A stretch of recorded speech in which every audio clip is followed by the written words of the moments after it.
देश के 10 राज्यों में आज उपचुनाव हो रहे हैं, जिसमें 31 विधानसभा सीटें और केरल की वायनाड शामिल है। कुछ सीटें उपचुनाव इसलिए हो रहे हैं क्योंकि विधायकों ने लोकसभा चुनाव जीता है और कुछ सीटें विधायकों की मृत्यु के कारण खाली हो गए हैं। प्रियंका गांधी वायनाड से चुनाव लड़ रही हैं, जिससे ये चुनाव कांग्रेस और बीजेपी के लिए महत्वपूर्ण है। प्रियंका गांधी पहली बार चुनाव लड़ रही हैं।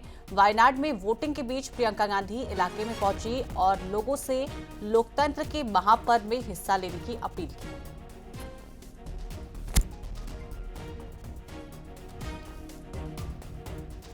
Look, I just hope that today everybody comes out and exercises their democratic right. I think it's the greatest strength that the Constitution has given people. And look, I just hope that today everybody comes out and exercises their democratic right. I think it's the greatest strength that the Constitution has given people, and they should use it well. Kerala की Wayanad Lok Sabha seat पर उपचुनाव जारी है। सुबह 7 बजे से voting हो रही है, जो शाम के 5 बजे तक होगी। लेकिन ये उपचुनाव जो है वो अपने आप में बहुत ज्यादा खास माना जा रहा है। इसकी वजह ये है कि प्रियंका गांधी, कांग्रेस की महासचिव जो हैं, वो मैदान में उतरी हैं।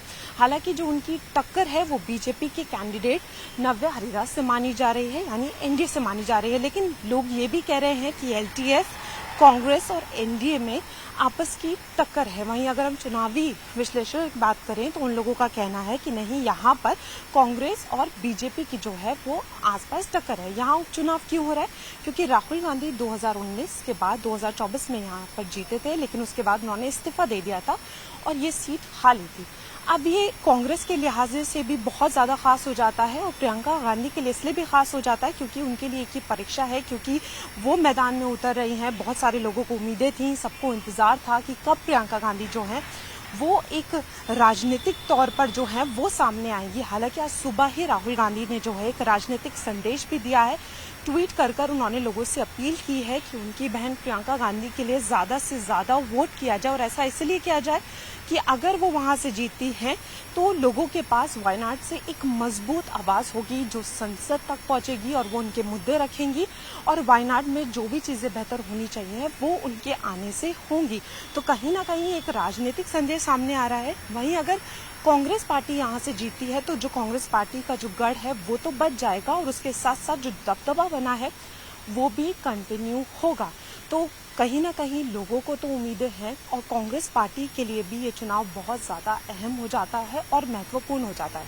वहीं अगर हम लोगों की बात करें तो इस बार 14 लाख से ज्यादा मतदाता अपने मतदान का प्रयोग करेंगे, और 16 कैंडिडेट हैं कि जिनकी जो किस्मत है वो कैद हो जाएगी। तो वोटिंग लगातार जारी है।